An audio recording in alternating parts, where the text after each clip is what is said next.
Hello दोस्तों। आज हम लोग जानेंगे कि आखिर कौन सी ऐसी शिक्षण विधियों का यूज किया जाए जो किशोरों के जीवन के लिए लाभदायक सिद्ध होगा। इससे पहले हमने पढ़ा है पार्ट 1 में इसके किशोर अवस्था के अर्थ के विषय में, उसकी परिभाषा के विषय में और उसकी विशेषताओं के विषय में हम अध्ययन कर चुके हैं। जैसा कि आप लोग जानते हैं, इस एज में बच्चों में शारीरिक विकास काफी तेज होता है, मानसिक विकास भी बहुत तेज होता है, संवेगात्मक विकास भी बहुत तेज होता है। इसी कारण वो समायोजन नहीं कर पाते हैं किशोर। तो समायोजन का अभाव देखने को मिलता है, आत्म प्रेम की भावना देखने को मिलती है। उसके बाद चिंतन कर पाते हैं, जिसे तार्किक चिंतन कर पाते हैं, अमूर्त चिंतन कर पाते हैं। इसी एज को अनेकों नाम से जाना जाता है, जिसको हम लोग उपनाम भी कहते हैं। जैसा कि आप उपनाम बना के डैश दे के लिख सकते हैं कि किशोर अवस्था को झंझावत की अवस्था के नाम से जाना जाता है, संघर्ष की अवस्था के नाम से जाना जाता है, तूफान की अवस्था के नाम से जाना जाता है। ये जीवन का काफी कठिन काल है, किलपैट्रिक महोदय ने बताया था।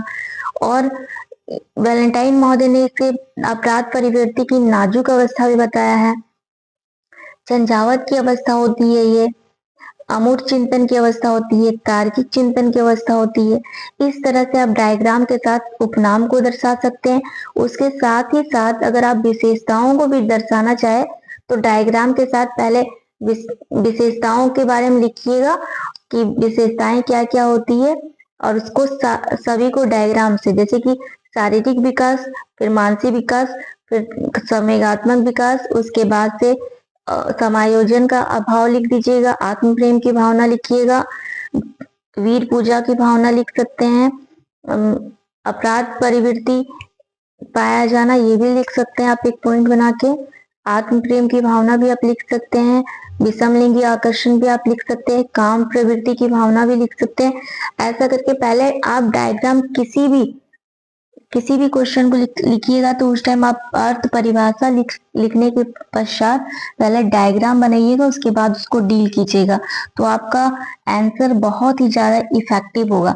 अगर आप लोगों ने हमारा पहला वीडियो नहीं देखा है तो हमारे चैनल में जाके आप उसे देख सकते हैं।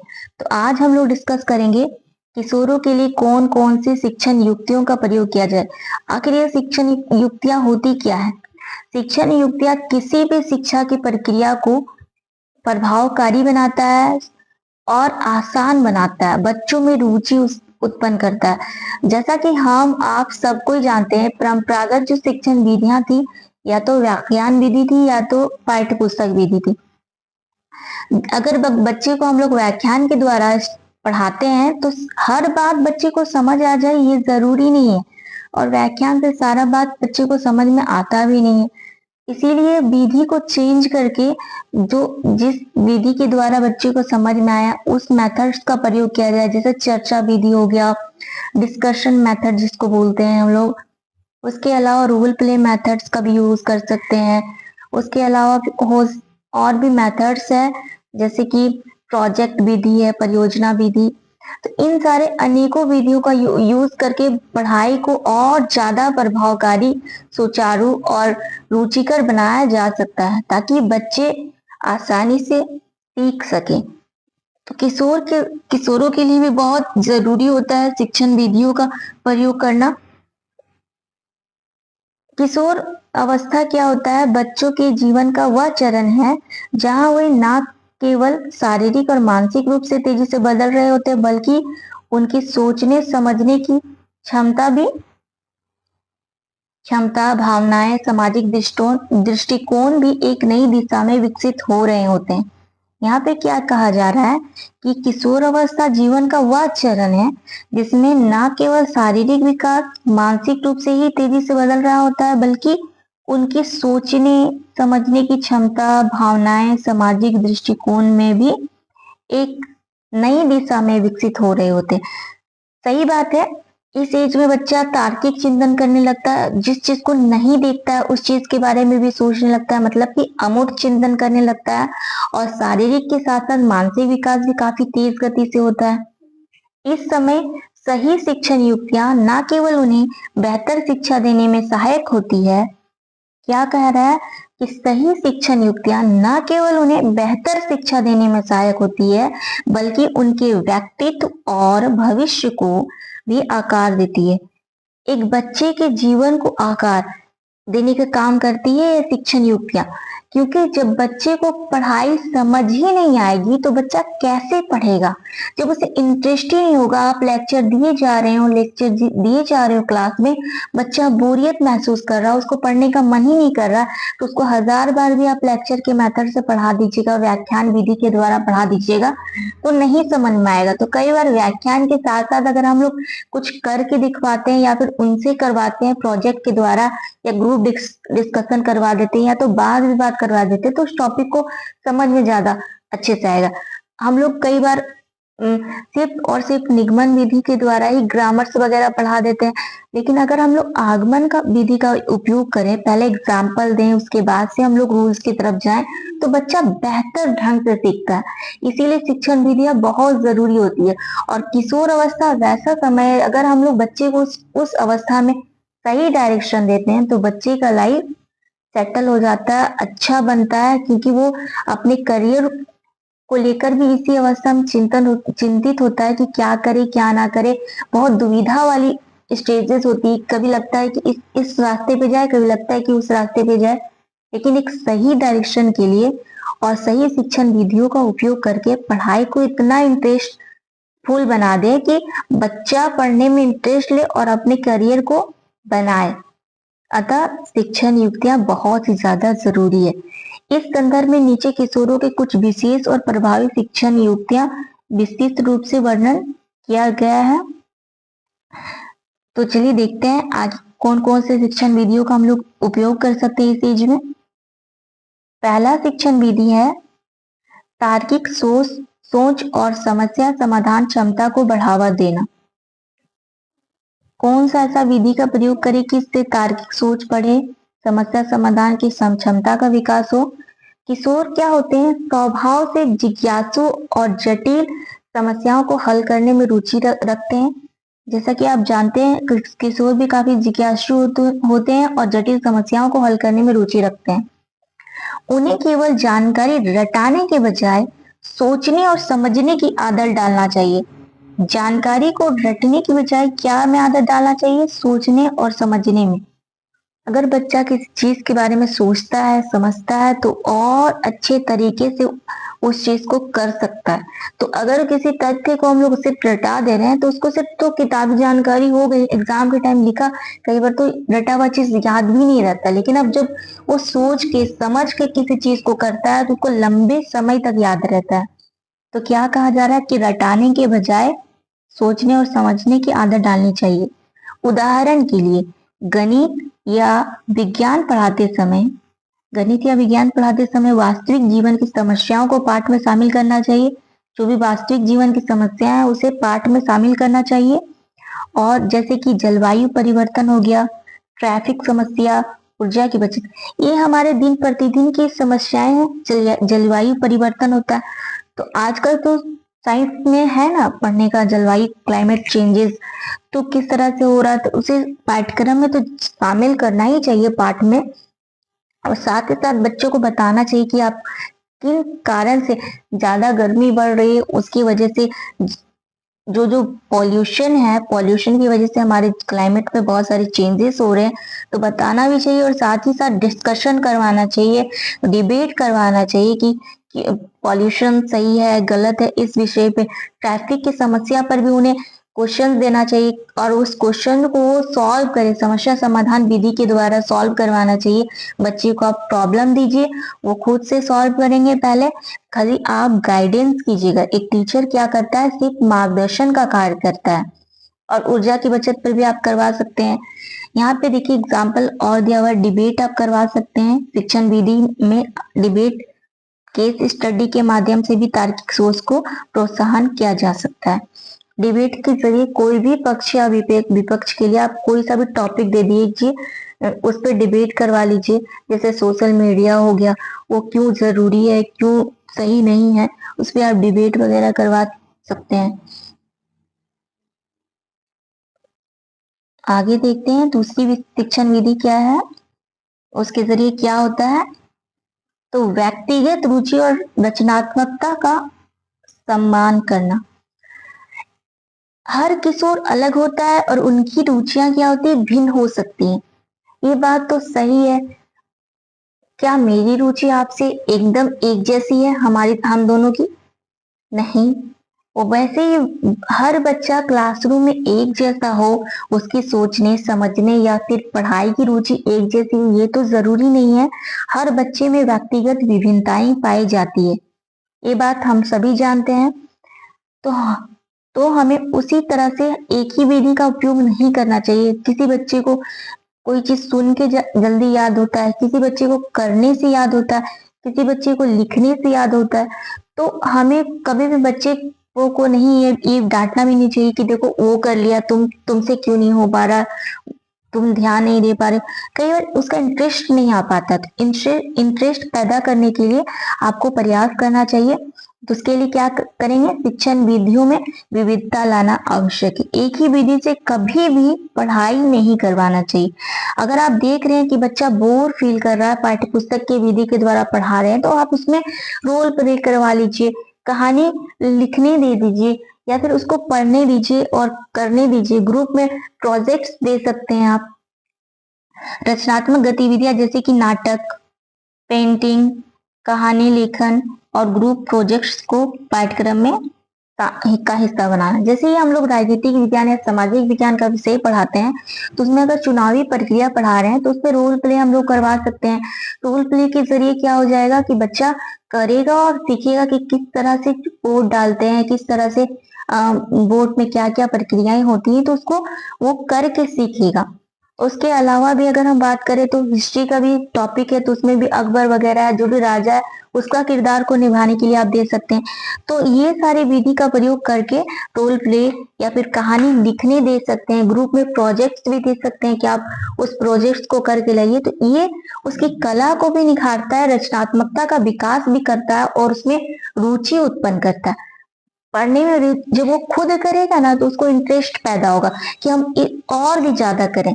कला और रचनात्मकता को विज्ञान और सामाजिक विज्ञान से जोड़ने का प्रयास करना चाहिए, ताकि उनकी रुचि हर विषय में बनी रहे। उनकी रुचि हर विषय में बनी रहे, हर विषय में बनी रहे।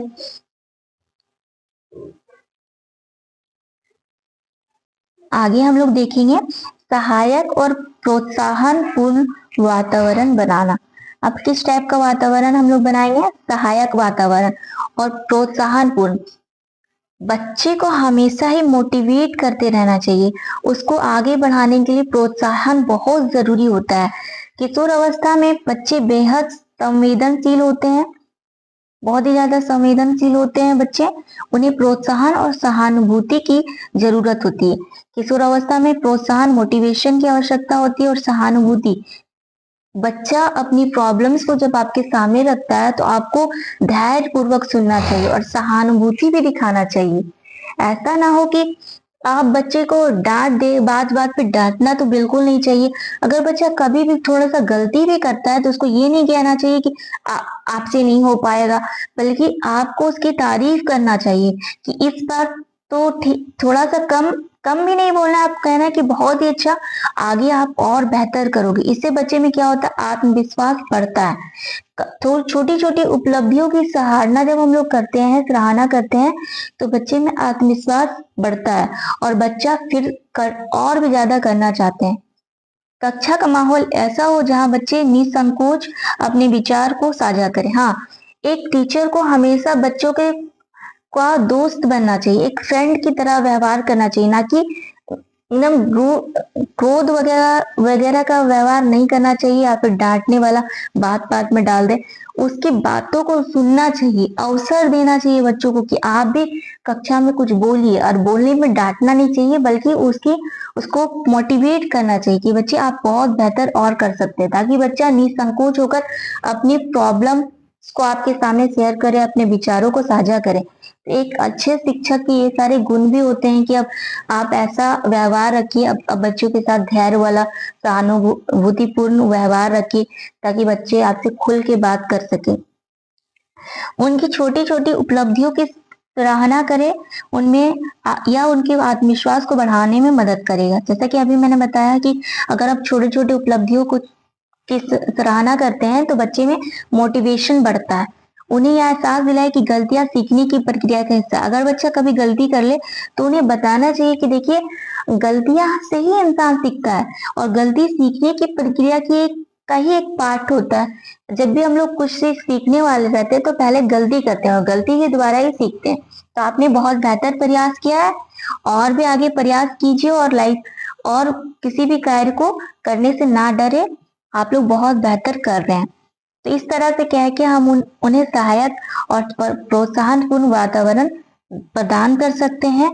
और इसके लिए आप बहुत सारी विधि का प्रयोग किया जा सकता है, जैसे कि रोल प्ले आप करवा सकते हैं। रोल प्ले या फिर प्रोजेक्ट्स बना रहा है बच्चा तो उसमें थोड़ा सा गलती हो गया, या फिर कई बार डिबेट होता है तो बच्चा कुछ कह रहा होता है ना, तो उसको मोटिवेट करना चाहिए। कई बार क्या होता है बच्चे बहुत चीज कहने में झिझकते हैं, बच्चे को जवाब पता भी होता है ना तो वो नहीं बोलना चाहता है। तो आपको अवसर प्रदान करना चाहिए छोटे छोटे क्वेश्चंस के द्वारा। अगर प्रॉब्लम सॉल्विंग में या फिर प्रश्न उत्तर विधि का प्रयोग जब हम लोग कर रहे होते हैं तो क्या करेंगे, छोटे छोटे क्वेश्चन पूछेंगे और बच्चा जो नहीं कह रहा है या फिर किसी बच्चे को प्रॉब्लम हो रहा है बोलने में तो उससे आसान क्वेश्चन पूछेंगे। क्योंकि क्लासरूम में बच्चा सारे बच्चे एक जैसे तो नहीं होते। कोई बच्चा बहुत ही ज्यादा तेज गति से सीखने वाला होता है, कोई धीमी गति से सीखने वाला होता है और कोई ज्यादा तेज होता है तो कोई कमजोर भी होता है। तो कमजोर बच्चों से जब भी क्वेश्चन करे तो आसान क्वेश्चन करना चाहिए और तेज बच्चों से थोड़ा सा हार्ड करना चाहिए। और अगर कमजोर बच्चे जवाब देते हैं तो आपको मोटिवेट करने के लिए क्लैप करवाना चाहिए क्लासरूम में, या तो शाबाशी देनी चाहिए सबके सामने कि आपने बहुत ही बेहतर उत्तर दिया है। इससे बच्चे में आत्मविश्वास बढ़ता है। सहकर्मी समूह गतिविधियों का आयोजन, चौथा पॉइंट क्या है, सहकर्मी समूह गतिविधियों का आयोजन। कक्षा में इन सारी गतिविधियों का हम लोग आयोजन करवा सकते हैं। किशोरों के लिए उनके दोस्त सहकर्मी समूह का बड़ा प्रभाव होता है। किशोर अवस्था में क्या होता है ना कि दोस्तों का प्रभाव बहुत ज्यादा देखने को मिलता है। कोई भी बच्चा जो होता है अपने माँ बाप से ज्यादा अपने दोस्तों पर विश्वास करता है इस अवस्था में। जैसा कि हम लोग जानते हैं इस अवस्था में माँ बाप से ज्यादा बच्चे को अपने दोस्त पर विश्वास होता है और दोस्त की हर बात मानता है। दोस्त अगर 10 बजे रात को भी बोलेगा ना कहीं जाने के लिए बाइक लेके आप चले जाओगे और माँ बाप मना करेंगे कि नहीं जाओ, तो उन्हें लगता है माँ बाप उनके दुश्मन है, दोस्त ही उनके सच्चे हैं। ऐसा फील होता है कि क्योंकि एज ही है, बहुत ही नाजुक स्थिति वाला एज होता है। इसमें बच्चे को माँ बाप से ज्यादा दोस्तों पे विश्वास होता है। ग्रुप डिस्कशन, टीम प्रोजेक्ट और सहकारी गतिविधियों का पाठ्यक्रम का हिस्सा बनाएं। हम लोग टीम प्रोजेक्ट करवा सकते हैं, ग्रुप में डिस्कशन करवा सकते हैं, सहकारी गतिविधियों का आयोजन कर सकते हैं। यह न केवल सहयोग की भावना को बढ़ाता है बल्कि नेतृत्व और संवाद कौशल को विकसित करता है। इसीलिए तो सीसीए एक्टिविटीज का, को करिकुलर एक्टिविटीज का हमारे पाठ्यक्रम में शामिल किया गया है ताकि बच्चा का सारे पक्षों का विकास हो जाए, उसका सर्वांगीण विकास हो जाए। क्योंकि हर बच्चा पढ़ाई में अच्छा होता है ऐसा तो जरूरी नहीं है। कोई बच्चा खेल में अच्छा होता है, कोई बच्चा संगीत में अच्छा होता है, कोई बच्चा दौड़ने में, कोई बच्चा हाँ डांस में अच्छा होता है। तो सारे बच्चे की क्वालिटी अलग अलग होती है। तो उसकी क्वालिटी को निखारने के लिए, उसकी क्वालिटी को बढ़ाने के लिए हम लोग सीसीए एक्टिविटीज का आयोजन करते हैं क्लासरूम में स्कूल में किया जाता है और ताकि उसका सारे पक्षों का विकास हो जाए। तो हम लोग इसके लिए ग्रुप डिस्कशन करवा सकते हैं, टीम में प्रोजेक्ट करवा सकते हैं, सहकारी गतिविधियां करवा सकते हैं। इससे बच्चे में नेतृत्व क्षमता का विकास होगा, बच्चा में लीडरशिप के गुण आते हैं, संवाद कौशल को विकसित किया जाए। अगर हम किसी चीज के बारे में डिस्कशन करते हैं तो हम बेहतर तरीके से बोलते हैं और अपने साथियों के बीच बोलते हैं तो डर भी, भय भी नहीं लगता है कि टीचर के सामने बोलेंगे तो कहीं टीचर डांट ना दे। लेकिन टीचर को कभी डांटना नहीं चाहिए, बल्कि बच्चे को बोलने के लिए प्रोत्साहित करना चाहिए।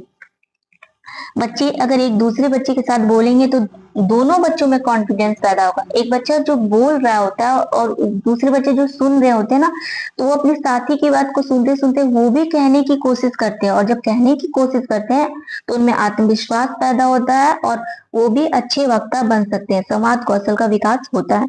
उदाहरण के लिए एक ग्रुप प्रोजेक्ट के तहत बच्चों में उसकी स्थानीय समस्या जैसे कचरे का प्रबंधन या जल संकट पर एक रिपोर्ट तैयार करने को कहेंगे। क्या कहेंगे? जल प्रबंधन करवाना है, जल संकट पर रिपोर्ट लिखवाना है, या तो कचरे का प्रबंधन करवाना है।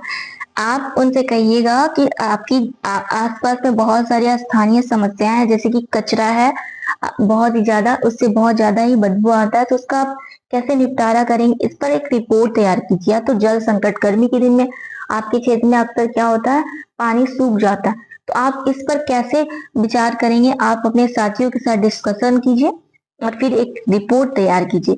इससे बच्चे रिपोर्ट तैयार करेंगे तो उन्हें वो अपने आसपास के चीज को देखकर ऑब्जर्व करेंगे और उससे बच्चा ज्यादा अच्छे तरीके से सीखता है। जब करने के लिए आप किसी काम को देते हैं ना, तो बच्चे में इंटरेस्ट पैदा होता है और करना चाहता है, जी जान लगा के करता है और बार बार उस चीज को पढ़ना चाहेगा। आपके कक्षा में इंटरेस्ट फुल तरीके से व्यवहार करेगा और कक्षा का वातावरण भी बहुत अच्छा बनेगा, क्योंकि जब शिक्षक सिर्फ बोलता है तो निर्जीव कक्षा कहा जाता है कि शिक्षक बोल रहा है और एक ही साइड से हो रहा है, और जब छात्र भी जवाब देने लगते हैं तो कक्षा का वातावरण बहुत अच्छा होता है। दोनों साइड से वाद विवाद होता है, शिक्षक भी बोलते हैं तो उसके विपरीत बच्चे भी उत्तर देते हैं, तो कक्षा का वातावरण अच्छा बना रहता है। प्रौद्योगिकी का उपयोग, टेक्नोलॉजी की दुनिया है आज, तो हम लोग क्या करेंगे, नए नए टेक्निक्स का प्रयोग कर सकते हैं। प्रौद्योगिकी का उपयोग किया जा सकता है, जैसे कि आज के युग के किशोर तकनीक से जुड़े हुए हैं, सभी कोई जुड़ा हुआ है, इसे उनके शिक्षण में शामिल किया जाना चाहिए। ऑनलाइन पाठ्यक्रम सामग्री, शैक्षिक एप्स, वीडियो आधारित शिक्षण का उपयोग करना चाहिए। टीएलएम का प्रयोग क्यों किया जाता है, क्या आप लोगों ने कभी सोचा है? टीएलएम के जरिए बच्चों के इंटरेस्ट को विकसित किया जाता है और शिक्षण की प्रक्रिया को सुचारू रूप से चलाया जाता है, प्रभावकारी बनाया जाता है, निर्जीव ना बना के सजीव बनाया जाता है किसी भी शिक्षण की प्रक्रिया को। जब भी हम बच्चे को कुछ चीज बता रहे होते हैं तो बच्चा उस चीज को देख तो नहीं पाता है, तो उसका मात्र 10% ही उसको याद होता है, और जब किसी चीज को वो देखता है और सुनता है, दोनों करता है, तो उसको 75% याद हो जाते हैं। और अगर देखता है, सुनता और करता भी, अगर शिक्षक उसे करवाते भी है तो उसको 100% याद हो जाता है। एक चीनी कहावत है कि हजार बार सुनने से बेहतर होता है एक बार देखना। 1000 बार सुनने से बेहतर होता है एक बार देखना। जब भी आप किसी चीज को देख लेते हैं तो आपको याद हो जाता है वो चीज। उदाहरण के लिए इतिहास पढ़ाने के लिए एनिमेटेड वीडियो और डॉक्यूमेंट्री का उपयोग करें। हम लोग कई बार हिस्ट्री जब पढ़ाते हैं ना तो बच्चे को बोरिंग लगता है, हम लोग को खुद भी बोरिंग लगता था। जब बच्चे को बोरिंग लगता है तो हम लोग क्या करेंगे, एनिमेटेड वीडियोस दिखा देंगे। आजकल तो सारे स्कूल में सरकारी स्कूल में डिजिटल बोर्ड का प्रयोग किया जा रहा है, और उस डिजिटल बोर्ड के जरिए हम एनिमेटेड वीडियोस दिखा सकते हैं, डॉक्यूमेंट्री दिखा सकते हैं। उसके बाद जब हम बच्चे को पढ़ाएंगे तो बहुत इंटरेस्ट तरीके से पढ़ेंगे और सीखेंगे भी, और रोल प्ले भी आप करवा सकते हैं। तो टेक्निक्स के जरिए बच्चों को वीडियो आधारित शिक्षण जब देते हैं तो बच्चा ज्यादा जल्दी सीखता है। किसी भी शिक्षण की प्रक्रिया को और अधिक सुचारू बनाने के लिए, अच्छा बनाने के लिए, प्रभावकारी बनाने के लिए, रुचि बढ़ाने के लिए बच्चों में हम लोग प्रौद्योगिकी का उपयोग करते हैं। ऑनलाइन पाठ्यक्रम सामग्री के जरिए भी बच्चा जो चीज नहीं पता होता है कई बार, तो वो और भी बेहतर तरीके से समझ सकते हैं, इसीलिए टीएलएम वगैरह का यूज किया जाता है। इसके अलावा इंटरएक्टिव क्विज, गेम आधारित लर्निंग को भी विषयों को रोचक बनाए। यहाँ पे क्या कह रहा है, गेम आधारित लर्निंग और क्विज करवाना। जब भी हम लोग सोशल साइंस के विषय में जब बच्चे पढ़ लिए होते हैं या फिर उसको बीच बीच में क्विज वगैरह करवाते हैं तो बच्चा बहुत ही अच्छे तरीके से सीखता है और बहुत ही इंटरेस्ट दिखाता है, और उनको भी लगता है कि जब भी प्राइज वगैरह अगर क्विज के जरिए क्विज करवाएं और प्राइज देते हैं तो बच्चे में आत्मविश्वास बढ़ता है, उसमें इंटरेस्ट पैदा होता है। गेम आधारित लर्निंग कैसे करवा सकते हैं, अभी कुछ समय पहले विधानसभा का चुनाव हुआ था,